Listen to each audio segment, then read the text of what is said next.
Magnific Media. Omulungi andaba ogamutera gyoli kasente ku kimu kitambula bulungi muzikwanga haja tunomya bishafi kuwanga nze akubuzaako eno Magnific Media tukutuzaako ensonga zonna ezigenda mu maaso mu ggwanga bingi bibadde mu wiiki eno netugenda okuba tukubaganyaako ebirowoozo by'eprogramu yaffe the Earthquake otunuulira ensonga ezimu ddala ezikwatagana ku nsi yaffe eno Uganda. Wiiki eno yennyini mwetujjukidde yali Archbishop w'eggwanga omwami Janet Lumu ennaku z'omwezi 16 wetumujjukira February oluvannyuma lw'okubeera nti kigambibwa nti yafiira mu kabenje ng'atuuse mu mabira aye ne bagamba nti gaali mawulire makyamu simanyi ani yalina kamera ebiseera ebyo naye nga byebirimu kubivaayo era ge mawulire getufuna. Wiiki eno yennyini mubaddemu ate yaliko Ssaabaminisita w'eggwanga lino Uganda omwami Patrick Amama Mbabazi akomyewo era mu kudda kwe ng'agenda okuba ng'akulira ekibiina ekigenda okuba nga kitunuulira obutebenkevu ddala mu mawanga agasoose okubeera ageewandiisa mu Senegal omuli Congo Brazzaville, Mauritania, Uganda n'ensi endala awo basobodde okubeera nga bakkaanya nti ekyamazima Patrick Amama Mbabazi abeere nga yemukulembeze waabwe ajja kuba nga yayambako obutebenkevu. Emabegako yaliko Minister wa Defense wano mu ggwanga Uganda abakulu bajja tubuulira oba omulimu yagukwata bulungi nga tanaba kubeera nga ate afuuka Ssaabaminisita. Mu kudda kwe yasoose kubeera ng'agamba Bannayuganda nga okutulugunya kwa Bannayuganda kugenda okuba nga kukendeera era n'akwogerako nnyo ddala ndowooza okudda kwe abamujjukira Jepa so nga alabika azikwasizza maanyi. Honorable Francis Zaake ekyamazima ekifo ky'obwa commissioner mu parliament kyandibanga abulako katini okuba nti kimuva mu ngalo. Kino nno kiva mu kubeera nti kigambibwa mbu yayogera ebigambo ebivoola omukyala Anita Among, right honorable, bino nno yabiwandiika ku mutimbagano. Byebimu ku bikyaliwo era nga kigambibwa nti ekyamazima ababaka abalina kuba 17 kati bayisuse 19 abalina okuba nga bamujjamu obwesigwe. Wiiki eno yennyini mubaddemu Jim Muhwezi, honorable Jim Muhwezi nga baagala kuba nga bamujjamu obwesigwe nga bagamba nti ekyamazima ebyokwerinda mu ggwanga n'okutulugunya abantu kususse naye emikono gikyaganye okuba nga giwera. Ndi n'abakulu pano weri ewera ninatandika ne Kansala Ronald abambulize katuulire wiiki bwe butambulidde. Kansala wewaawo sewo omuntu etanyanziza omukisa guno ate okuddamu okulabikako ku lutindo egagadde olwa Magnific Media era nebaza Katonda okuba nga akyatukumye sewo Katonda w'amaanyi okuba nga akyatukumye ffenna nga tukyali balamu.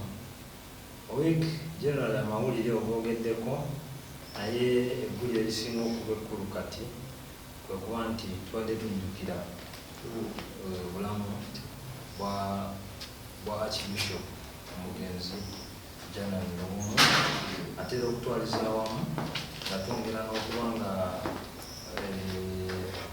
twongera okujjukira oba okulaba embeera nga bwetambula mu wiiki eno naddala mu palamenti eyo netugiramu interest y'amaanyi n'eggwanga oba olyawo nti ebisalawo era ebisalibwawo oba olyawo bikosa nnyo naddala omuntu waffe wa wansi na palamenti. General wiiki bwetambudde ensonga endala tujja kuzigolanyako ebirowoozo neyanzege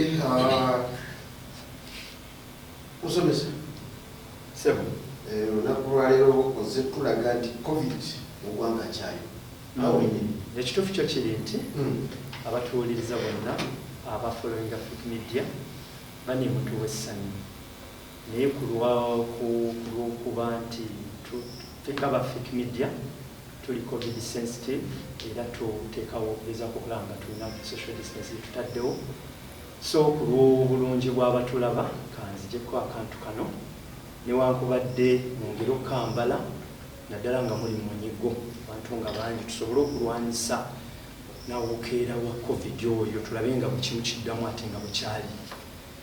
Lunaku lulungi nnyo era tuzze okwongera okuggusa ensonga naddala nga tuwa ekitiibwa abatufolowinga balimu badde ddala ndabira ddala nga mutuufu bandi mutwagala mutulaze okwagala okulungi nanaffe tugenda kwongera okubafumbira tugenda kwongera okubajjirayo ebyo byonna ebibagasa era okuzimbirawo.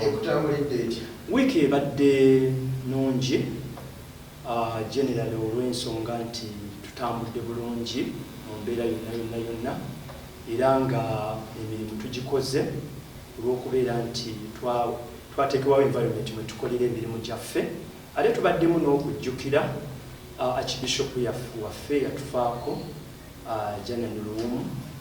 Ekiseera tekyali kirungi nnyo mu biseera ebyo naye twebaza pulezidenti waffe Yoweri Kaguta Museveni ohonoringa olunaku olwo n'agamba nedda mu mbeera yonna katujjukire olunaku olwo era tujjukire ebirungi archbishop waffe bye yakola.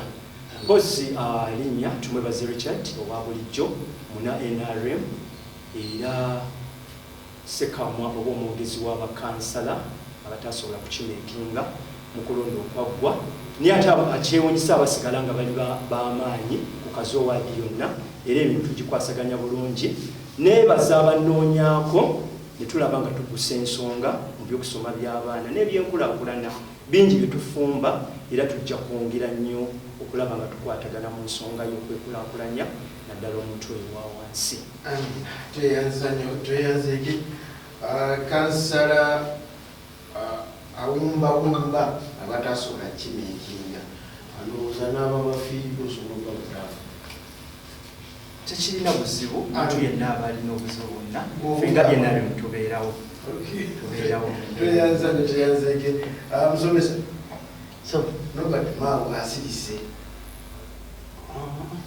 sisobira sebo ntesitesi wa program ya Fik Media was program titwa Fik Media itibwa earthquake obunkenke ovulula ebintu mu ngeri ya kifuula neyanziza okupereddwa iro olwaliiro okudana endabeko mu kamera za Fik Media amanya n'eddoboozi Kibirige Musa kansala wa Democratic Party kansala yagwa era meya addako akusinziira kuyakudabuda tawudabuda abawuga awudabuda abawuga aba NRM.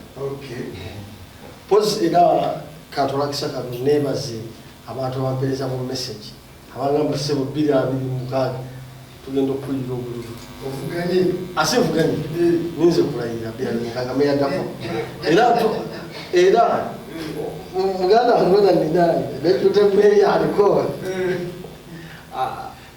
yatide chitita bawo tugenda okuvuganya naye kama we mpoliza ino kweyongerayo agenda atandabira mu kifo kyekyo mulaba mu kirasi kufuba nnyo omwana okweyongerayo agende ku municipality ne walala ng'amaze kuyita atalinga gwe yagwata ayagala okuyita naye yogenda okuyita yayita esimba agatamu yatandikira ku 0 naye nze alhamdulillah bantu bapadde amaanyi bagamba mukama waffe tulinze box wiki akudira mu luyimba tatadduwamya baganda bange bantu bateesa bannange babyogedde era nange sijja kuddamu ebyo byebumbi bibadde zaake obusirufu bw'empisa bweyolesa wakubonerezebwa nga bamukasuka ebweru kikwesa ng'omuntu kimpa essanyu tekimpa ssanyu nti zaake naye ekikolwa kyeyakola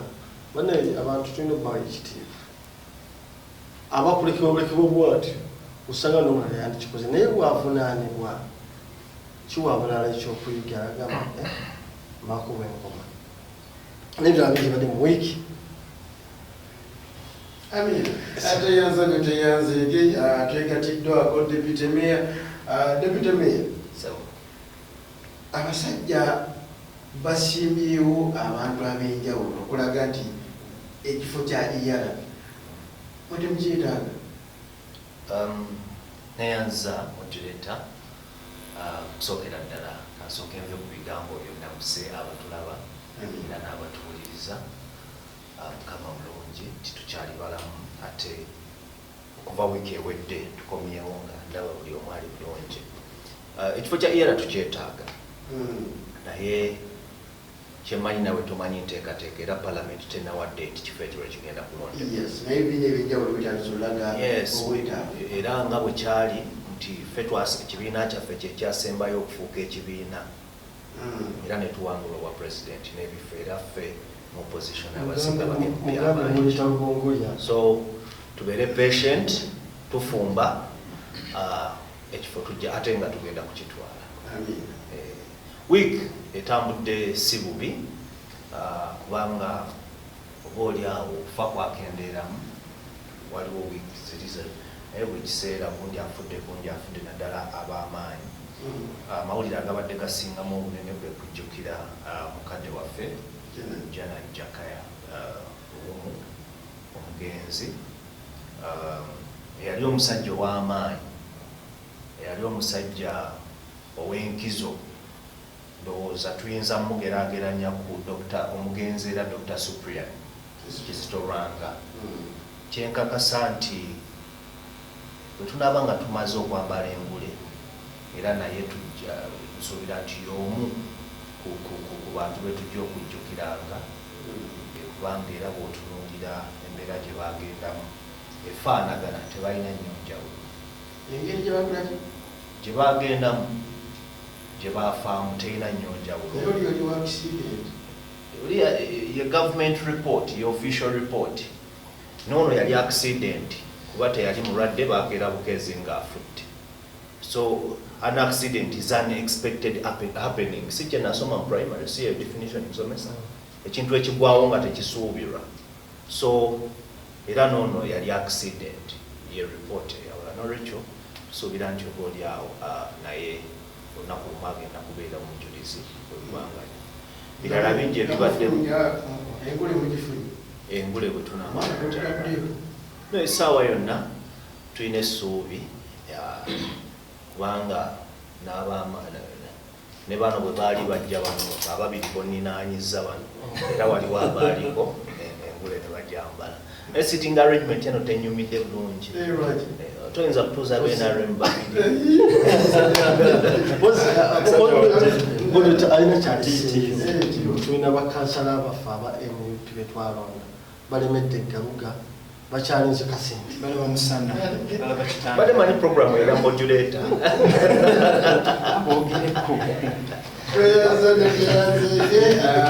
ndoza wiiki yennyini era netukube mabega abaka ba parliament abo abakyalina emisango mu kooti kulaba nti ono ekifo nakiwangula saakiwangula anajja emisango gyatandise kyagenda mu maaso atwalage Ssaalongo Erias Lukwago omu ku baloya abajjosi baagala ng'alaga obutali bumativu agamba nti ekyamazima Honorable Julius alaga nti waliwo embeera gyatekawo enjawulo etali nnungi.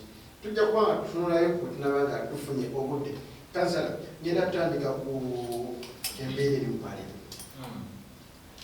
Zaake agimu kiri kya UID kiri kye tumanye ekyabavubuka abakambwe nga bano baalimu siru kye balina lwaki abamu ku banne tebamulwaniridde bamulese.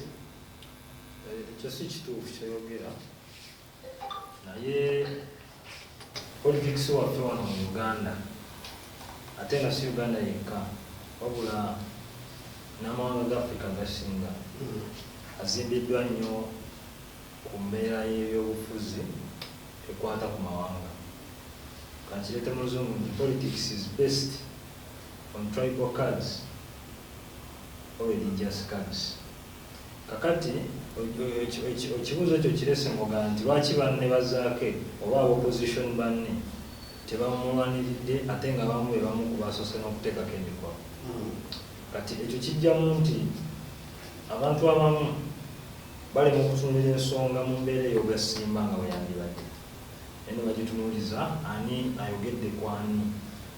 Ekyo balaba omubaka Gilbert Olanya asobola okuvaayo n'agamba nti bavumya nditaamungu wa ggwanga lyange naye n'atafaayo kumanya nti ne Zaake alina embeera yamutuukako ey'okumusojja provocation etuka okumuwandiisa byawandiika ku mukutu gwe. Naye nze nno nga bwendi omuntu ali tekiniko sijja kutunuulira nnyo ku mbeera eyo yakwevuma.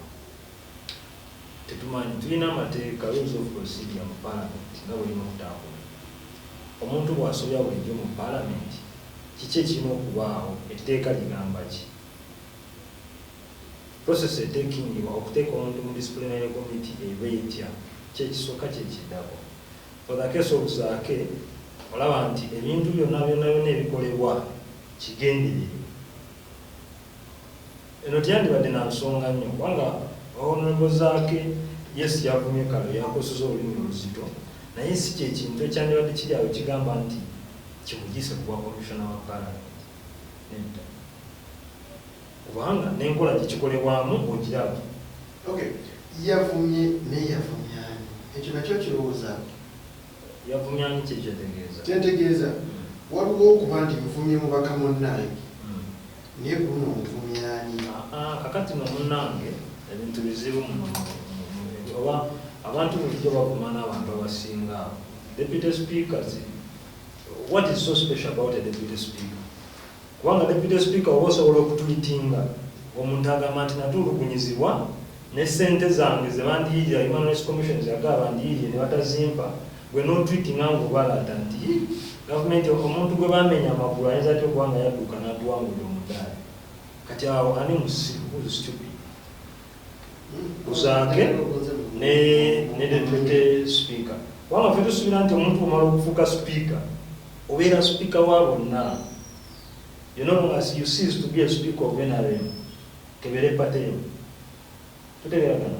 Fena tuli bakulembeze ndi chairperson of finance division ya. Naye ku kakiiko kange kuliko n'abe-NRM abatuulako.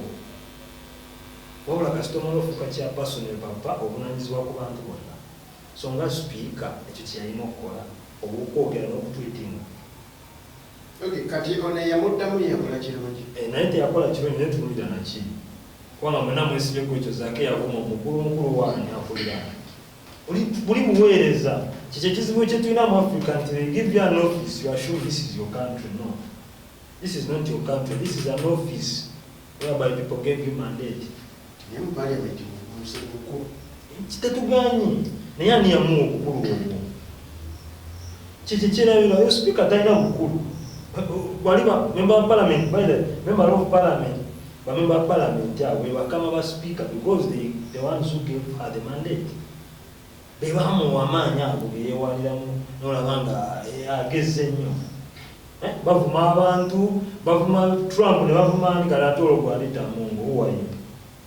Olaba bavuma ne Ssaabasajja kati olwalita mungu yaani. Yes, akagenda. Tekina buzibu. Zaake okubeera obuweezi member of parliament kimumala. Kubanga tebamulonda kubeera commissioner.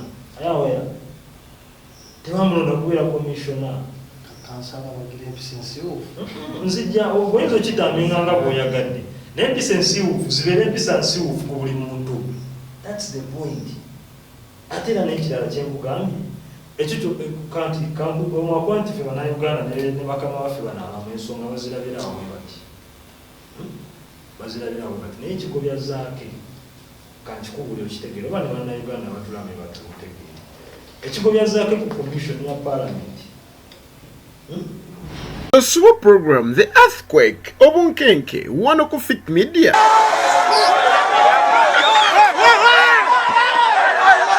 Patrick Amama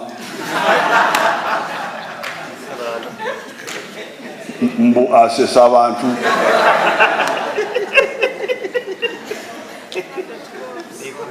abeeri ne balonda Bobi Wine. Oyo mulonze waki mbu muyimbi bino si bya kuyimba.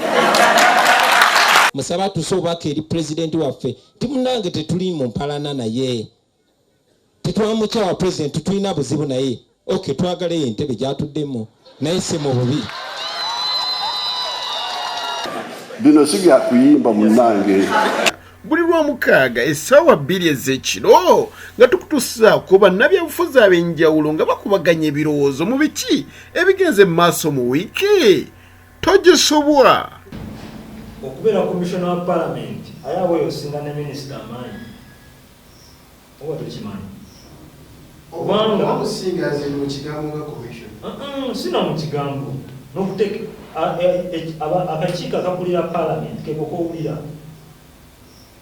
commission of parliament kubeerako abantu 9 wesibaza si musanvu aba 9 kubeerako speaker, deputy speaker, ba commissioners ne prime minister kekateekateekera eggwanga okiwulira bulungi nnyo naye ekigobya Zaake ne bolaba babikola nti babikola mu mbeera nti kino kyanguwe etteeka ligamba sooka ogende wasajja wa clerk to parliament twaleyo complaint bakitibe ku notice board bwe bamaliriza amayite mu disciplinary committee banoonye emikono baleke bamugobe naye okunoonya emikono kwe kwasoose niyo emikono nga gyayanguye egyayanguye kubanga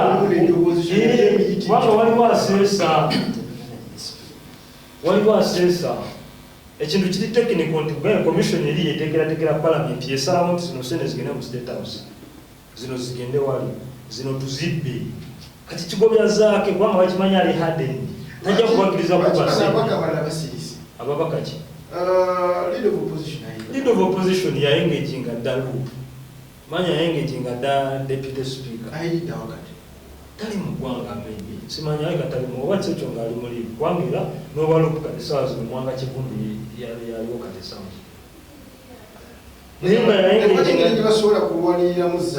bamulwaniridde era tumulwanira naye kyenkugamba kikino nti ekikulu si kyakifo Zaake kya holdinga ekikulu ge mazima gayimirirako kubanga bakimanyi nti oba n'abakutula ddiiro ezo bayitagawo confidentiality wobeerawo sparking point eyo gye babeetaaga kati babamugoba wiiki ajja kusigalako naye kyenkugambye kikino waliwo n'ensonga lwaki Kyagulanyi oba Nuupu yasindikawo Zaake kubanga tetukimanyi katonoonyo kansikiza ensonga seconds 2 tukimanyi nti ne mu opposition mulimu ababa bakolera Mwami Museveni yensonga lwaki nti buli kifo kye twaloneramu omuntu tukakasa nti amaanyi ge bwe gaali era olaba nti Zaake olw'okuba batidde nti ajja kwabya ebyama byabwe sente ze banaababyenga ku commission tebola bamugobako wabaddeko bali tebazibba tebanaba kati kitegeeza bulijjo nedda musajja naye moderator no bayanaakoki tokimanyi tuli mu budget process kati sente zigenda kubbibwa budget bagitandikirawo kati zino zigenda ekigisawo Zaake sente bazibbe bwebale nnyo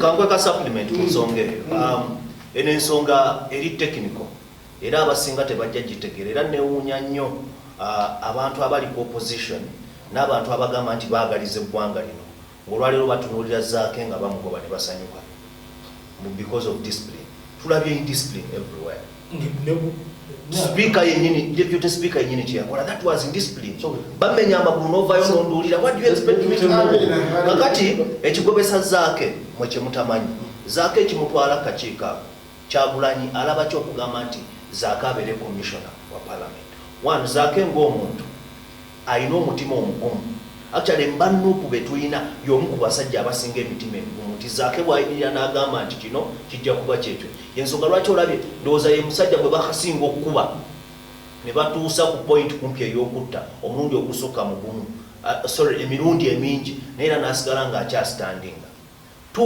ye ng'omuntu famire gy'avaamu obanga ogoberera Zaake y'omu ku basajja abasinga obugagga actually taata we if I'm not mistaken yasinga obugagga mu Mityana maliriza mukama wange nkulaga nti abantu bano nakugambye nti abantu abamu either nga bakimanyi obanga tebali tekinike enough kumanya ekyo effe ng'abalaba ensonga ne tuzisensula ekigobya Mwami Zaake that is not indiscipline kanku ekyokulalirako seconds zinga 10 zokka Mwami Museveni president w'eggwanga awuliddwako ebbanga ddene nnyo ng'avuma abantu ebigambo ebinene ebitayisikana mukama nga tebamuteekangako action ate atya bw'ovaayo n'ogamba abantu nti kino na kino na kino abaana baffe bawulira ebintu ebyo ku TV olowooza bawulira batya ensonga endala katono nnyo waliwo omwami bamuyita Lukutana omulamuzi yamuyita mu commission of inquiry n'amugamba tulina nakyo osobola kunkola gwe kino n'amuwemula ebigambo ebinene nga tebamuteekangako action tweyanzege mukyalo kansala Kwizera Ronald ku nsonga za honorable Zaake atukyali ku mbeera eri mu parliament ekyamazima Honorable Zaake emikono jo giraga nti giweze tulinda kulaba kiki kiddirira ngenda kubanga ziri bamusomesa naye kansukeko mulemu katono ate mbeerenga nkomawo sigalako. The super program The Earthquake obunkenke wano ku Fit Media.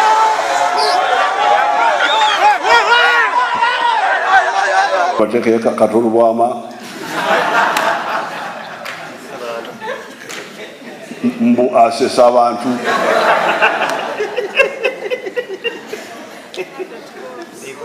aberi ni baronda Bobi Wine oyo mulonze waki mbu muyimbi bino sibya kuyimba musaba tusobaka eri president waffe timunange tetuli mu mpalana naye tetwamukyawa president tulina buzibu naye okay twagala entebe gyatuddemu naye si mu bubi bino sibya kuyimba munange. Buli lwamukaaga essaawa 2 ez'ekiro nga tukutuusa ku bannabyabufuzi ab'enjawulo nga bakubaganya ebirowoozo mu biki ebigenze mu maaso mu wiiki togisobwa.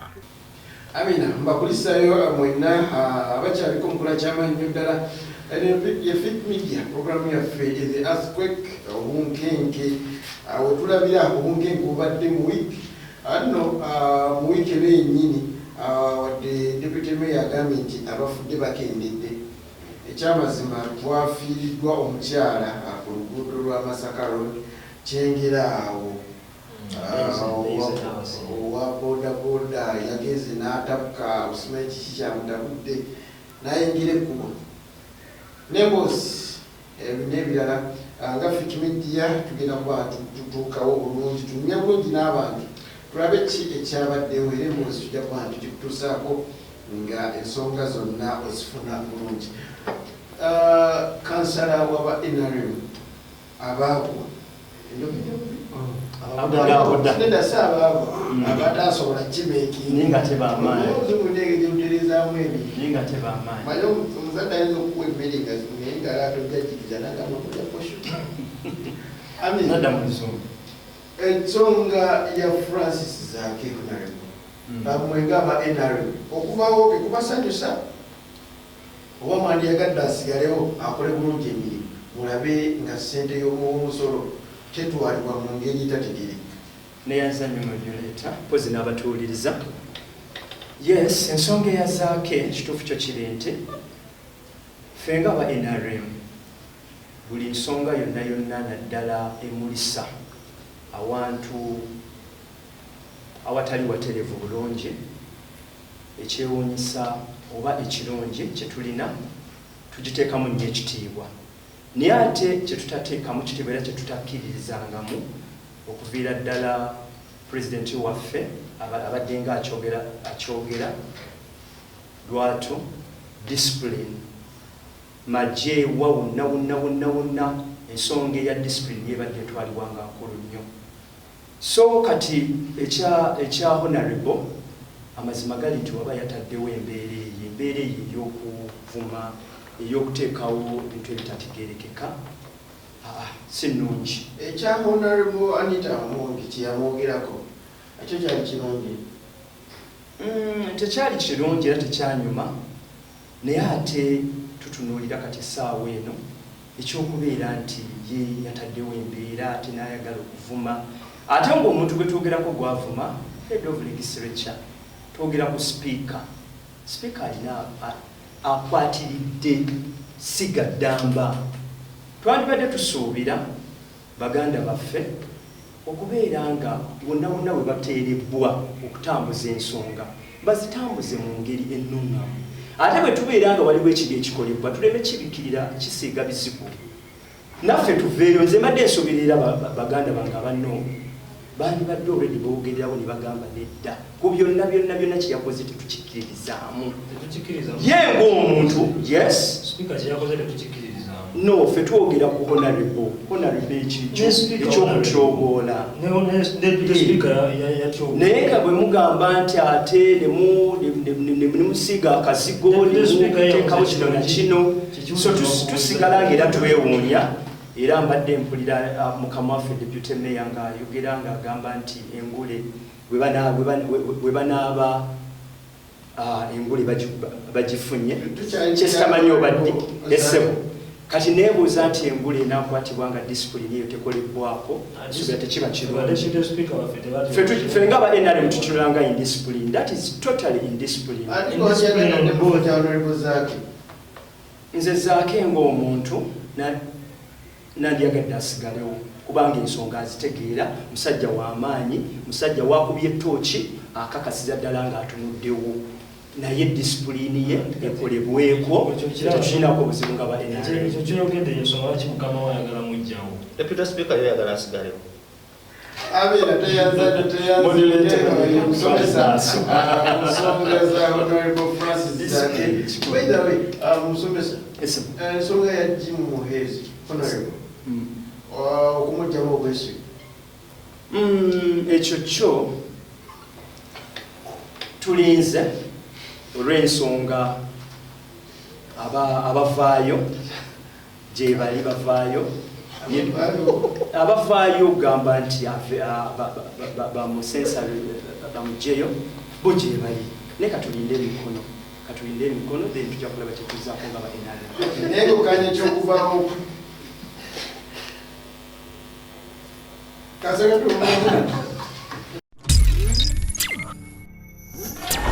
eno Fig Media.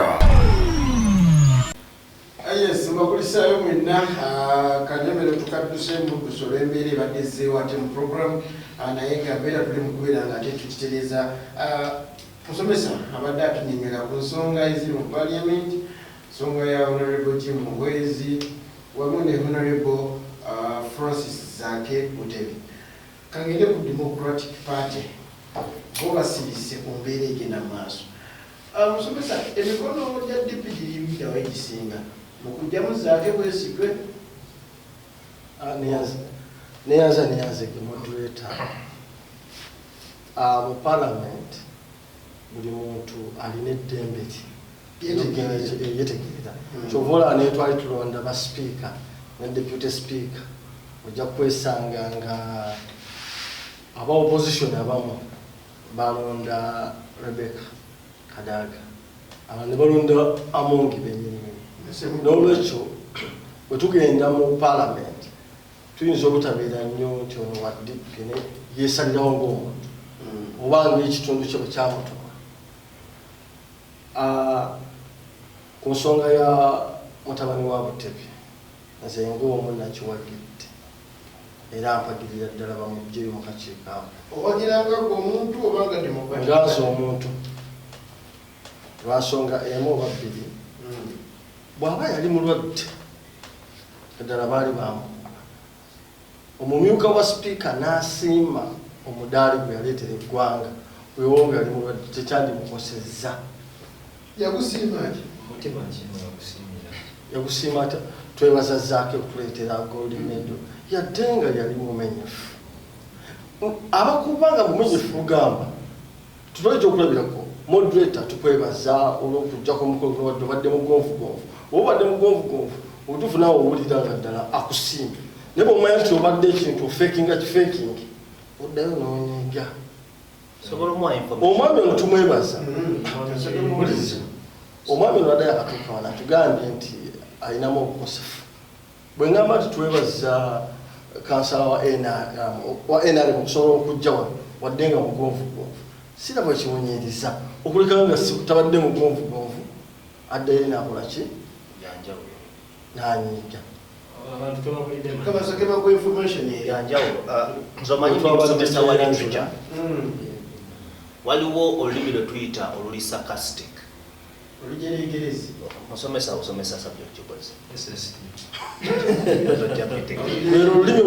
olulimi oluli sarcastic olulimi olujeregajerega. Kyanjawulo okugamba nti omuntu mukosefu naye asobodde okujja mu programu eno n'okugamba nti Honorable Kwizera tumwebaza nti omukono gwe guno mumenyefu naye asitudde ekidomola ky'amazzi n'omukono ogwo n'akireeta wano. Ebintu ebyo bibiri si byanjawulo. Tumwebaza nti omukono gwe mumenyefu naye asitudde ekidomola ky'amazzi. Practically kiba impossible. banga ategeeza mu lulimi kati bwe tuluza ng'olugye mu luli olwa literature mu layman's understanding oli aba akugambye nti omuntu oyo atulimba omukono gw'esiki tugende mu maaso. Deputy Mayor era alizo okuvuganya ne ekirala kyenjogerako fenga mu Buganda abaganda batutendeka okutya abakulu era omukulu tasobya omukulu tasobya tebayawula oba myaka oba kitiibwa ky'omuntu era tatya mwawe takola ki example zonna zonna zirire Speaker bamukama ate aba NUP ebintu ebitukirizenga ekintu kye bamugamba senga mutabani wa Butebi Zaake teyabadde musobya nkakasa si ffe tusinga ba member of parliament bonna okutegeera olaba baavuddeyo nga naba opposition ne bassaako omukono ku kiwandiiko bwe yabadde ayogera yagambye nti byamawanga kuba ataddeko emikolo tekuliko baganda ani lisiti bwenaafula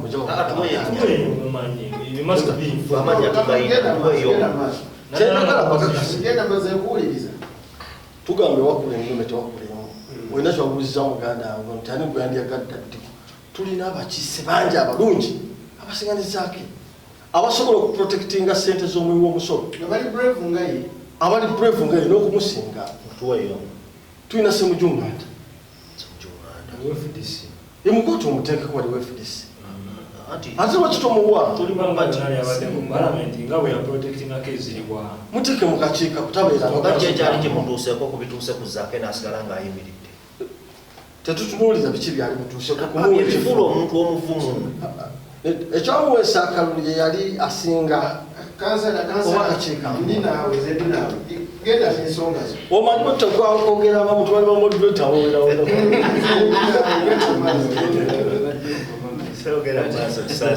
abatulaba ku Wikimedia Zaake ng'omuntu kimukuwanira ate nze ndowooza nakitono nnyo era nandisabye abakiise ba parliament bakyuseemu tebakusindika mu disciplinary committee tebakujja bujja kakiiko wabula bakasuka ebweru bakujja kutuleeta abalala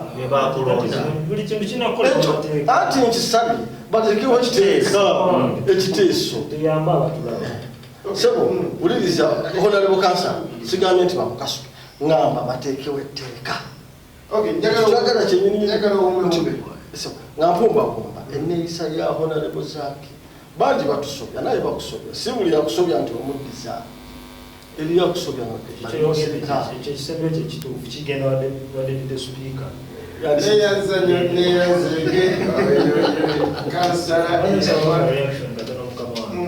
okusookera ddala tuyamba abantu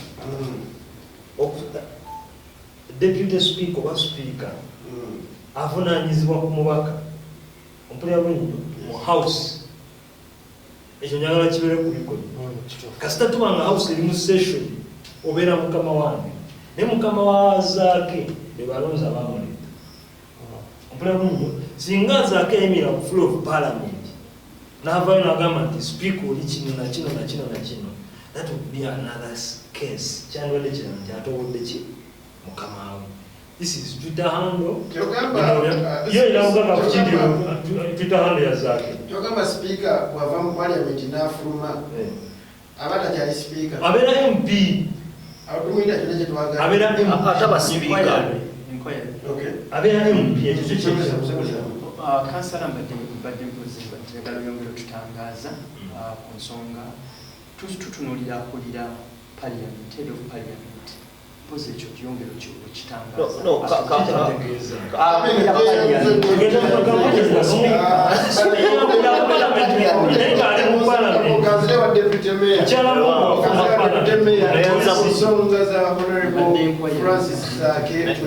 neyanza mukama wange kansookere ddala n'okuwa musomesa ono kyabadde abuuza kankimuddemu kamuze ku local government kuba ndowooza yenyangu ey'okutegeera tuba ne executive ne tuba n'abo ba speaker Ofuluma watu deputy mayor. Aha, kati. Ye difference jengendo kuwa. Speaker. Afuka speaker ngakubiri abera speaker ngali mu kansa akubiriza. Era kusaawe eyo aba ino obuyinza ne kumukama we mayor. Tutegeraganye. Era bamuyita speaker kati ngo wanansana bamuyita speaker wanansana division council. Without council wafuluma ebweru abera councillor. Kyekimu ne speaker oli bwafuluma ebweru wa parliament abera MP w'abantu abakola ki abamulonda. Bwe badda mu house nga bonna bakuŋŋaanye awo abera speaker. Kakati omukulu ambuza bwe nfuluma ebweru siba deputy mayor. Siri deputy mayor wa Nansana division council. Ndi deputy mayor wa Nansana division. Kuba seetaaga kumala kubeera mu council okubeera gundi. Speaker wajja wange tuba tumwanjula eri abantu bagamba tutya. Ono speaker wa Nansana division council. Kadoli speaker wa tutegeraganye. Oli member oli deputy speaker. Deputy speaker wajja wange tumwanjula teri abantu. Deputy speaker wa parliament. No, wa parliament. Wa Ugandan parliament. Parliament of Uganda. Outside parliament era yeyanjulanga ndi mubaka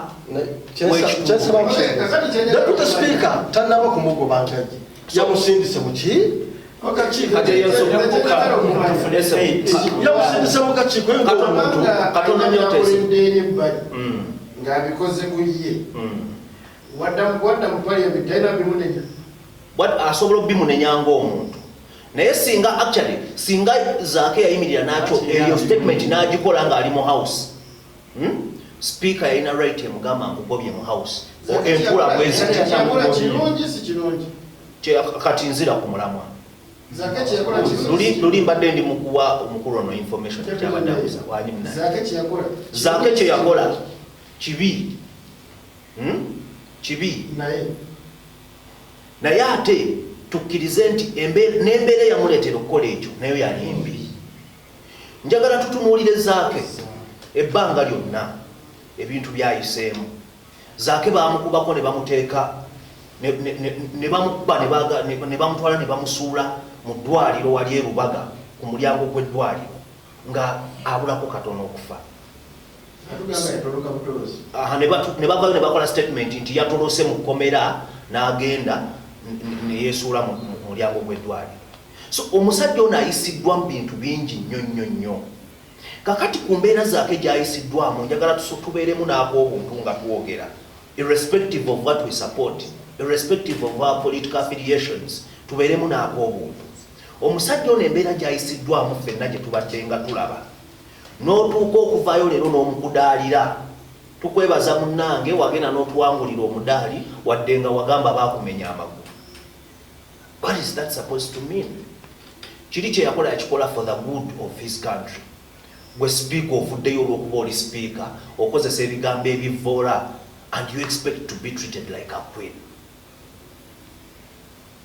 Zaake kye yakola tetukiwagira naye ate bwe tubanga tukwata twogera wano bulijjo nti ekyennyanja bwe kiba kivunda kitandikira ku mutwe. Parliament yavunda ng'ani teyasooka. Singa teyakola statements ezo Zaake teyandimuzeemu bw'atyo. So bwe tuna continuinga bwe tutyo nti omukulu avume eno abaana taata ovume kyoyagala eno abaana balina okubeera so disciplined, awo oba tolina ggwanga lyozimba. So bwe kiba nti tuli bakwata tukwate ku buli omu akola ensobi. Okumuvuma n'okugamba nti deputy speaker kyakola kikyamu Bamujemu obwesigwe kyekyandisinze. No, buli omu akwata ensonga ze mu ngeri ey'enjawulo. Eriyo omuntu gwe bavuma n'agamba nti nange kankuvume. Ne wabaawo avuma n'aganze kantekinga emove eno. Moves ziba different. That was Zaake's move. Information katono nnyo. So ekintu kyeyogedde kisoboka singa obeera mu system eri practically democratic. Tutegeeragana naye mu system y'NRM nga bw'ogiraba ogambe mbu deputy speaker avumye kamuvinga emotion emujjamu obwesigwe kikola. Kati olw'okuba nti system zaano zaafa, people end up getting frustrated nga option eriwo yakola ki NUP mu democracy eri mu ggwanga. Era tukkiriza democracy naye bwali. Is it practical?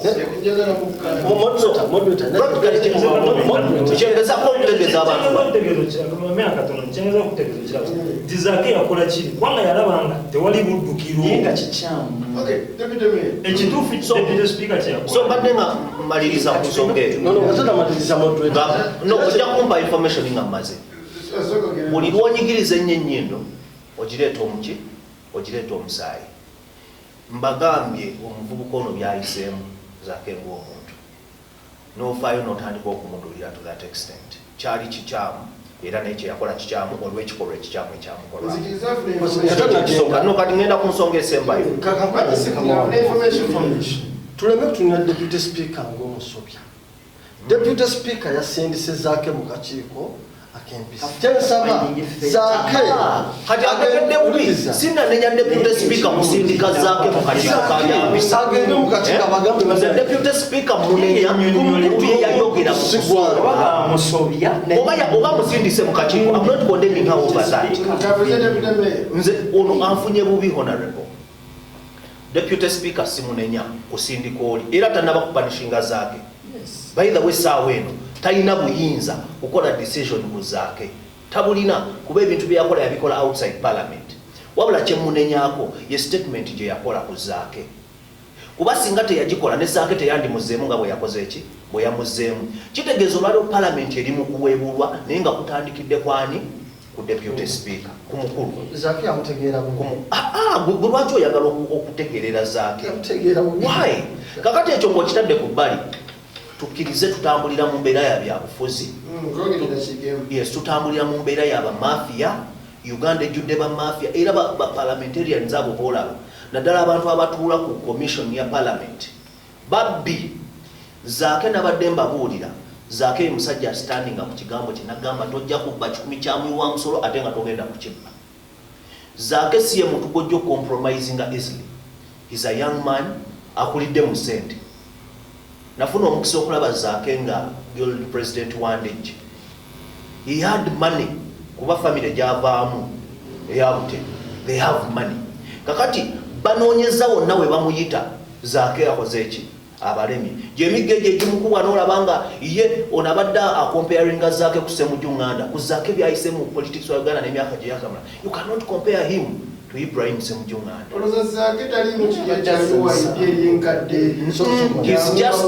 He's just strong. Ali strong. Ali strong. Ayimiridde. Kati yavumaani omulala. Akoze eki? Akoze ekyo omulundi ogwasooka omukubya yali agabira abantu mmere during COVID. People had done that. Abantu baali bakikoze emirundi mingi. Kati awo yayita we yandikomye. But how many people were giving out food? Why is Zaake? Bani be bakuba Zaake's extent. N'obangi twabalabanga ne ku mativi ne wa mumbulire bwe bakubanga Zaake. Olugero luliwali. kuba kwatira mu kitundu amina tayanza tayasi atumaliza n'olugero Zaake bamukwatidde mu kitundu bakyawa mukyawa bane Zaake mukoddomi wange era ndoze muntu omu otutwale ono teyakyawa Zaake naye omukulu ono era nze mbagamba byobufuzi bino byetugendamu byobufuzi bino byetugendamu tulwane nnyo tuwangule kuba bw'otawangula otandika okuwulira obubi omusajja ono talina wanuku gwayagala nekyagulanyi waliwo baddawamukola bwati naye nga bwogenda n'otunulira ekipande kye era omutwalibwa nagamba oyo gwe bayita principal waabwe oyo gwe bayita principal waabwe oyo naye ng'omukulu ono ku kipande kye bwe yali anoonya yateeka kyagulanya sayidi teyateekayo akati okugwanuluma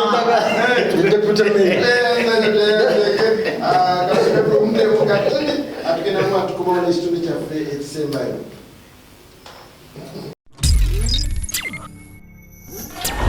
Anything Media.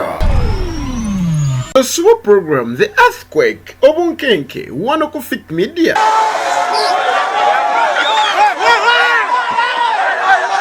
Bateke katolu bwama mbu asesa abantu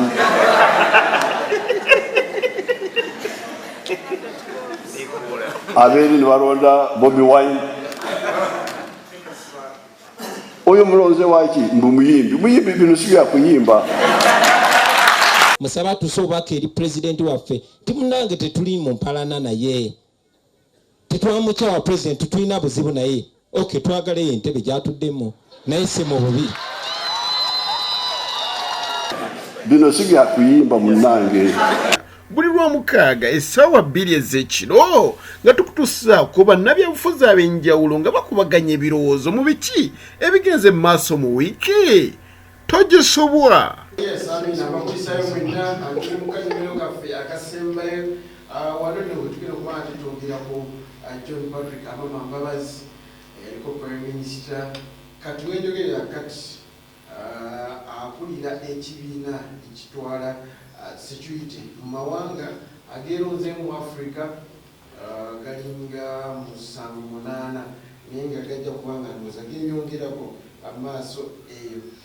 Nina abakulu tugenda kuba tulaba John Patrick Amama Mbabazi yaliko Minister wa Defense wano mu ggwanga biki yasobola okubanga ataakyusaamu biki bye tusuubira byagenda okubanga akola twamulabako ng'avudde mukama we n'amala naddayo wa mukama we ina kyagabisa prodigal son Omusawo SS. manyi ensomerize n'akomaweka ebyo n'ebirala twagala tulenga tubituna ngera atandika ne kansala Priscilla Ronald John Patrick Amama Mbabazi akomyewo tozi emyaka gibadde giweze 6 nga tali mu face y'abantu tali mu kamera wadde bamulaba nga naye nga gyali eyo mpolampola. Okusookera ddala nze omukubakkiriza nti Jepam ayitavangako mwenawe ekisooka ekyokubiri tayawukanangako na Mwai Museveni Jepam Bayidawe yabadde ayogera n'agamba nti okubeera mu Global African Organization yabadde president eyamugambye nti genda otukulembera. kituufu nnyo kyogera naye tayawukanangako naye wabula mwami John Patrick Amama Mbabazi erinnya ly'ebbanga lyonna lyalinga lirabikidde mu bulungi nga engeri yokayoka ey'okwejja mu gavumenti n'emibiri ebyo kulowoozesa bannayuganda nti akati movement ngitadde nzigivuganya mutwala obuyinza ekitasoboka kati katukitunulireko mu mbeera eyo. Mwai Museveni n'abakulembeze bannakyemalira ab'Afrika abasinga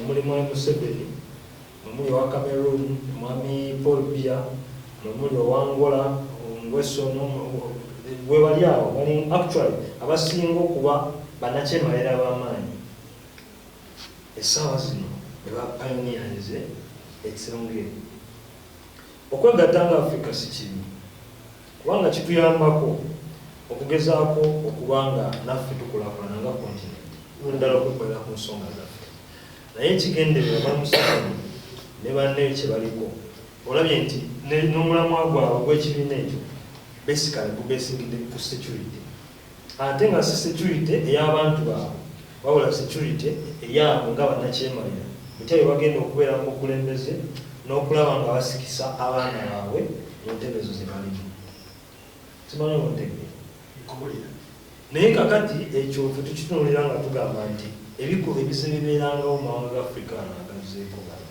okuwamba obuyinza bannamagye kwe bakola ennaku zino abantu okwekalakaasa ne bajjawo gavumenti n'ebintu ebirala bingi obaoliawo bebisitudde bannakyemalira bano okulaba nga basobola okuba nga beetereeza nga Mwai Museveni singa tumuyuuza wano bamagye ne gamuwamba wano amagye ensi ezo zinaakola awo ojja kulaba nga zekozemu amagye aganaaba gajjanga okuyambangako kunnakyemaliro. Global African Organization toyina kyongisuubiramu kirungi siina kubanga basically teyina wegenda kuyambira muntu wawansi munnayuganda etya kubanga singa ebadde egamba nti tukoze organization eno okulaba nga tutumbula embeera z'abavubuka mu mawanga gano aga Africa okulaba nga bavubuka babeera innovative, technology yeeyongera. Abafirika lwaki ensonga zetwalwetunusuubira abantu okusuulirako Africa we are rich as a continent, naye lwaki abantu baffe bali poor? Kyogamba obutebenkevu mu Africa mwebwe? Obutebenkevu tebuliimu, butono. Kati kibiina kisi? Anti mpuliriza katono, obutebenkevu mu Africa butono obulimu. Naye n'obwo obutono obulimu buleetebwa bannakyemaliro. N'obwo obutali butebenkevu obuliwo buleetebwa bannakyemaliro abo. Otegeera? Tekirina sayidi ndala. Esayidi eriemu, it's a one-sided organization. Kulaba nga bannakyemalira beekumira mu buyinza. Gutunuulira bakipayoniyalis balabe bonna. Who are they? Walabemu Kenyatta. Tasobola kujja kubanga ye democracy wale Kenya kisanje kijja avaawo. Era amanyiddwa nti n'anaddako Raila Odinga ajja kufuga emyaka 10 aveeyo. Kongo terina nakyemalira, Kongo kiri. Mugambe Nashekedi, Mwami Museveni yakufuga. Mwami Museveni yafuga Kongo. Mudotano naye, mudotano simanyi oba yali awuli. Sikimanyi nti yaddagifuga. Tukimanyi. Wakuza president wa Kongo wayo president Museveni. Technically. Kubanga genda mpola. Mwami Museveni yafuga ne Kongo era yakola n'enguudo zaayo. Kongo netubanja n'isi. Neera y'okwongera osobola ku Tanzania ku Kenya.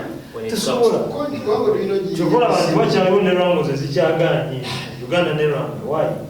Kagame yamugamba nti sewo ina amakago nange nange nafuga. Tetuliye. Kakati ensonga lwaki olaba nti ekyo ekibiina tekirina bwe kigenda kuyambira mu Africa muddo. Wabula ekibiina ekyo kizze basically kulaba nga kikumira bannakyemalira mu ki mu buyinza. Okay, njagala ozikira kino gye Bamwe yazze yatandikidde ku kya butebenkevu n'okutulugunya bannayuganda. Yayogedde bubi? Teyayogedde bubi. Ne mwana wattu Jeppam mugeraageranye ku mukama we yamwadde omuli. Kiki kyeyogedde? Lwaki temulinda kituufu nnyo kyeyayogedde. Naye kyenjagala okugamba kyeyayogedde ne Mwami Museveni yakyogerako ku TV. I don't want people, the army, to beat the people. Not even pointing on them. Why the number meka? Never political points. We are gonna aba LDU okuba abantu mu COVID. Oli yasoka. Twanda mu kufuna ku bigo. Katonda wange. Obeera omusajja mukulu. Tukyali ku nsonga ya John Patrick Amama Mbabazi okubeera kati ye chairman wasenjebe w'ekibiina Global African Organization. Usomesa. Ndina. David Meya waganye uliwe kutoka ko. Entebe bajinyendwe. Kaliboza bajinyendwe. Uliwe kutoka ko wewe. Ya mutamu. Afanga ekijamu za David Meya. Waliwo emirambo egimu nga giritekere. Usomesa ndio ndoje kusa. Kama walabika mutuma. Naye Sekera kuja kuwapa. Modulator sebone yanza. Yes, sekretary ku nsonga ya Jepa. Bwe yali minister wa defense. Kiki kyeyalagawo nti ekyamazima kati mu kino ekifo kyalimu waliwo kinyewe kyasobola okuteekawo. Ekisooka obutebenkevu bwaliwo ate nga bw'amaanyi abamuddira bayongerezako obwongereza. Kyenjagala otegeeza abantu ekiseera ekyo kyakijjukira kyalimu obutebenkevu bwaliwo kyenjagala otegeeza bannayuganda kiri ekintu kimu obutafaananako ne bana ababeeyagaliza ebyabwe naddala aba opposition no in particular tukkirize nti NRM family ezimba ate family ezimba alo family ezitazimba ne NRM esebo kati nowanda era ffe nga NRM bwetwalaba nga Amama azze kuba president, it was just a matter of time. Olw'ensonga twali tumuteeseteese bulungi era nga tumanyize typical NRM man gy'awagira gy'alina musaayi. So kati way round kiseera kitambudde akirimu nga NRM oba akirimu nga alondeddwa mu Uganda? Akirimu mu biti bibiri ng'owa NRM ate era ng'alondebwa nga Munnayuganda. So tosobola kubeera mukulembeze wa kibiina ekyo batali wa NRM? Osobola. Naye this time round tutunuulira omwami eyateekebwateekebwa kubanga is a typical NRM man. NRM eteekateeka ate NRM ekola ku discipline. Era tusuubira nti omukago ogwo gujja tambula bulungi. Naddala stability ejja kubaawo ng'otunudde ng'ovudde ku Uganda yokka naye n'amawanga amalala stability ejja kubeerawo gajja just matter of time gajja kwegattako ekyo tukiwe just kibudde olw'ensonga omuntu eyaweereddwa ekifo ekyo ffe nga NRM twamuteekateeka bulungi ng'era bwe mulaba kansala wa parish tumwebaze Richard nateekebwateekebwa bulungi n'obwo ne bweyogera ne bwesibya obudde twateekebwateekebwa bulungi ate ffe tetweyagaliza naye bo beeyagaliza tukyali mukirisemu so bwe tutunuulira obuvunaanyizibwa obwo bwamuweerebbwa era tusuubira birungi byokka era stability ejja kubeera yamanyisibwa magireta amina teyanze kibi kitosubira mu kibiina kino tokiraba musaidi eryendala nedda ssebo otusuubira kijja kukolera ddala bulungi ekya President Museveni okuduumira Amama Mbabazi okukulembera ekibiina kyadde kiraga kyabadde kiraga okusinza ku ndowooza yange obwesigwe bwe yabadde amulinamu nti era ajja kukola bulungi lwaki yeyasazeewo amina teyanze ye musomesa tulinaye nsonga eza John Patrick Amama Mbabazi kangende wa honorable kansala yagula addako musajja Democratic Party alinza okuvuga alinza okuwangula ebagambye nti ekipaande ekyo wakima mawu apozi kantangaze ku nsonga eyo ekipande ekyo sinze nakikuba naye abawagizi abayitirivu benayina mu biseera ebyo bawukulagira baitasakuba kipande wadde n'ekimu buli bipande byonna byomukabokisi balabika naye era nga mugala nti akabokisi kalimu engalo empawo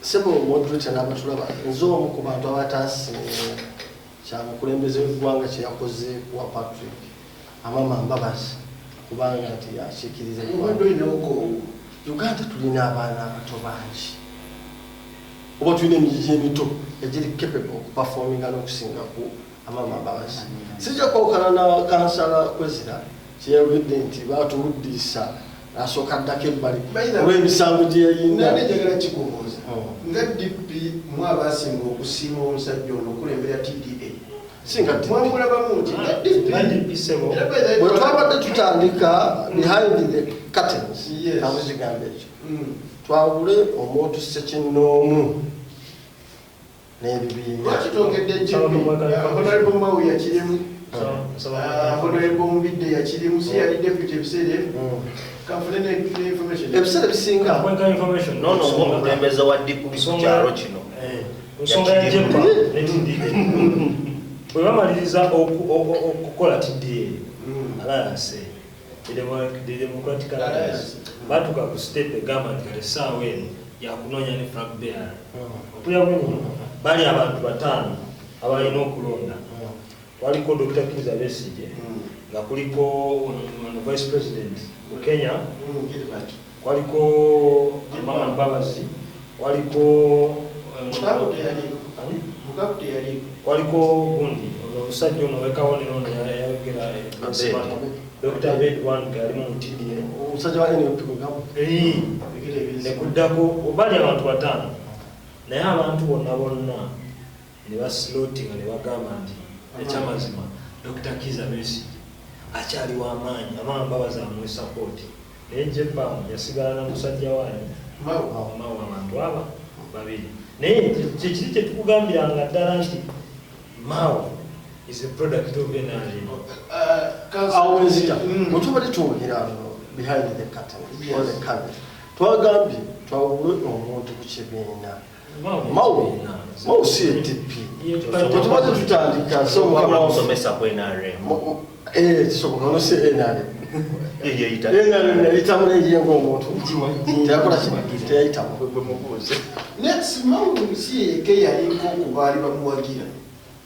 kubanga president azze ne deputy we ekibiina kiba tekiweddeeyo nkulaga kino nti Jepam ffenna twamanyi ojjukira ensonga za Temangalo n'ebyala je pamo mwe yali yatuze mabega obukyali bwali bungi era ne bamuze bali abagezigezi nga ffe abamu twakimanya ati bamuziza buza bali wajja kuyita akaseera akoleki akomewo kyovula mu bitundu ebimu yabaana n'abawagizi basatu mu kampeyini ze kyenjagala okumanya DP yasimba wani DP nti mawulire omukulembeze yali terina muntu ina kuyinza kola ki kubanga esignitole omukulembeze yalina okwesimbawo omukulembeze ya signitole kwani yesimbawo tebasimbawo ne baleka jepam kati nze okugamba nti DP yawagira jepam mbankoze omusango eba temuwagidde mawulire yawagira jepam ng'omuntu singa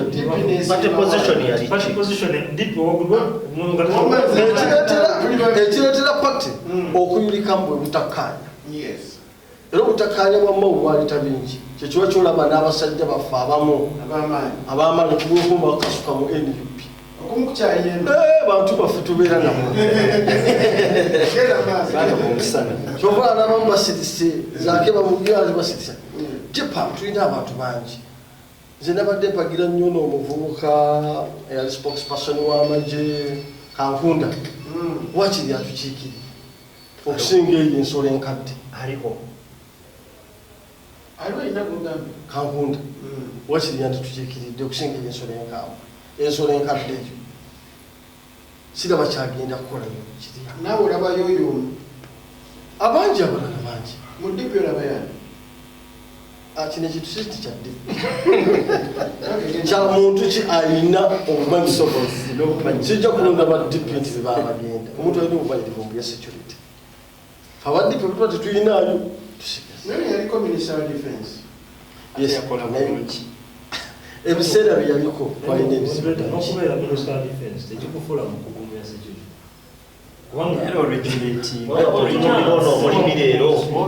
kati kamukuzemu ekibuuzo esaawa zino minisita wa defense bamulanga kiseera ogamujjamu alina obuyinza nga tasobola omujjasa omu okumujja ku private park kati abalina nja kutuma muganda waffe batera okusinkana president nga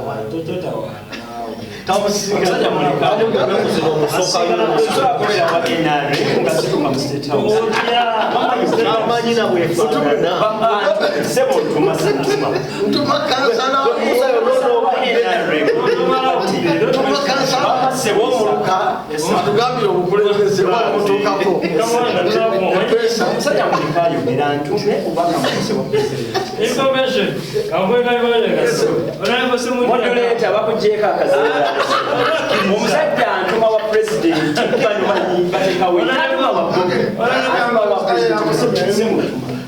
mutuma eri abo abatuka ku president bamutegeeza tetwasiima omuntu gwe yalonze tukyamwinakekko munzikiriza omwami omweka Mwami Museveni talonangako bantu ebiseera ebisinga lwa busobozi bwabwe. Mwami Museveni alonda bakada mpulira bulungi kati information enjagala okuwa omusomesa n'ogwogamba ottuma nenale mulimu abantu bamirundi esatu mulimu ababeera ku mmere ku dining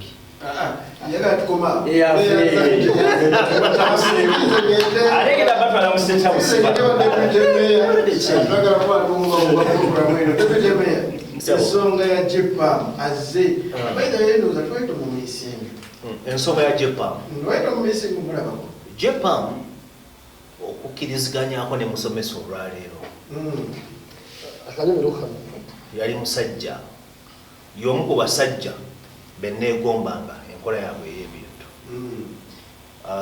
era JPAM oyo ndowooza mba prime minister betwakabeera nabo ndowooza yali musajja ayimiridde va ku bano bannabbanja betulina ennaku zino ayinza okugamba nzivodde naye kati mu mbeera eyo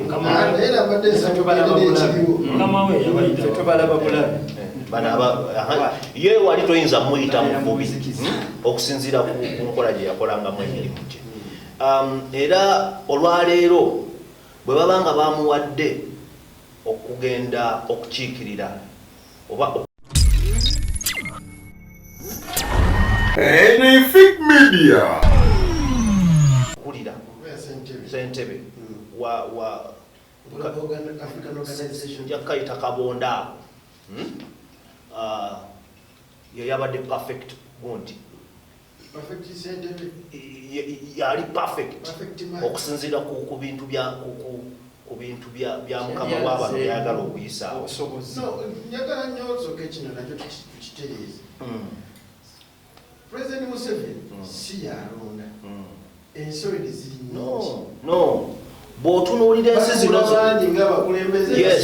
bw'otunuulira ensi zino zonna eziri mu kantu kano Museveni yakikulira era yabasalirawo okulonda kwatuddewa wakuwalabyewo okulonda era ye yalese idea era temwewuunya nti akantu kano bakatonzeewo oluvannyuma lwa pulezidenti okuvayo najja n'akondeminga ekiwamba buyinza ekiri mu Africa ennaku zino.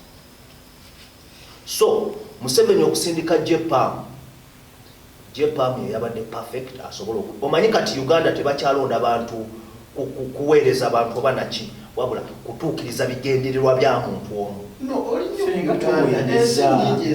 No, njogera ku wange asooke njogere ku wange JPAM omuto gy'amanyi kale bwekiba bwekityo nja kukkiriziganya ne musomesa nti omuto gy'amanyi. Of course siyinza kwogera ku Senegal okusinga Uganda ate JPAM gwe twogerako of course kakiika kugundi kuliko abe Senegal n'awalala naye ffe tuli mu kudiscussinga ku JPAM. Ssentebe yavuddewa exactly tusanyuka ki nze nkugambye ndi musanyufu mu mbeera bweti nti bwe kiba nti Museveni yabadde alonda muntu anaayisaawo bintu bye ngera bwe kiri yabadde perfect move naye obuzibu obuliwo kye tulina okwekenneenya gwe mugaso gw'akantu kano. Yes, naye singa kibadde kibiina kinene mwandibaddemu amawanga agayina demokrasi. Mulimu amawanga ameka? Kirimu abantu, no, kirimu ensi ezensi eziraba nga embeera abantu mwe bayisibwa kibadde kyangu nnyo oba oliawo obuyinza okukyuka oba okuwamba abakulembeze. Kati bo beetunuulidde nga bali vulnerable. Mu kubeera vulnerable ne bagamba tuteekewo backup kyekitutaasa mu mbeera eno. So JPAM ng'omuntu yabadde perfect. Museveni yalonze anaayisaawo ekintu kye naye nga mu mbeera JPAM agenda ayisaawo n'ekyowa Senegal agenda kuyisaawo kya Uganda. By the way, temutunuulira Senegal. No, mumbuulire president wa Senegal bw'oli mu kwogerako alina impact ki mu Africa wano. Y'amaanyi. Okimanyi bulungi nti mawanga gano tewali mulala ayogera era yayogera n'abagamba kati tukole bwe tuti. Wabadde owulira bwali mu kuadvisinga president w'e Congo on how bwe balina okukwata mu security yaabwe. So yalowooza kakatonda akali awo akalina okutegeerera abantu abalala bonna. Kakati mu mbeera eyo kino ekibiina bwe nzija okukyogerako nga kyo tekirina we kigenda kugasiza munnansi w'eggwanga n'erimu erikirimu. JPAM mugamba nti obutebenkevu abugenda kukomawo era n'ayogera nnyo okutulugunya kw'abantu. Statement ennungi yafulumye mu muntu omukyamu. Yes. Museveni bwe muba mwe temumanyi JPAM ye musajja atambudde ne Museveni okuva nga Museveni akyali mu nsiko. Era JPAM y'omu ku basajja abaasolicitinganga funds okusupportinga Museveni ng'ali mu nsiko. Ye teyagenda kukwata muntu naye yali mugezi nnyo ku bano nga ye yakuŋŋaanya ssente n'aweereza bali kyova olaba ye mugagga nnyo okusingako n'abamu abali mu buyinza essaawa eno. Ayongerako nakino nti JPAM ye muntu y'omu era eyaleeta etteeka erya Public Order Management Bill. Oyo kakati olwaleero nga bw'owulira Museveni tewali statement era JPAM ne bwe yali mu campaigns ze bwe bumanga mwamugobereranga bana aba DP be bamuwagira yavayo n'agamba nze nesimbyewo naye saawukana nnyo actually saawukana na birowoozo bya NRM era atugamba nga do you want more of the same ngera asupportinga kiri ekyabo kakati JPAM olwaleero takola statement n'olowooza nti Museveni si yakikoze ate Museveni statements ze zakola tukimanyi ziri ironic ye muntu avayo n'agamba ababodaboda leero ababodaboda mwembawadde emyezi 3 nga temukola newayitawo ennaku 3 n'agamba ababoda bange mugende mukole that is Museveni Museveni ye muntu olwaleero avayo n'agamba saagala kulaba musirikale atulumunya abantu the following day n'alaba kakwenza ne bamutulugunya n'asirika n'atameka anti tosobola kwawula abantu bano babiri tosobola kwawula these two people era bw'otunuulira story y'abantu bano bw'osoba akatabo ka Museveni akasowing the mustard seed oyinza okukakasiza nti tosobola kwawula abantu bano babiri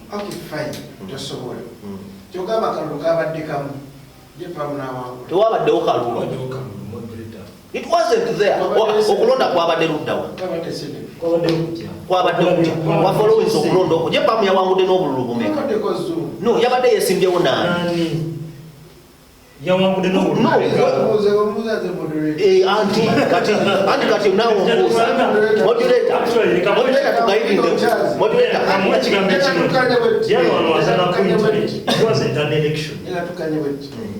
abasajja bano bonna bakkiriziganyiza nti oyo yatusinga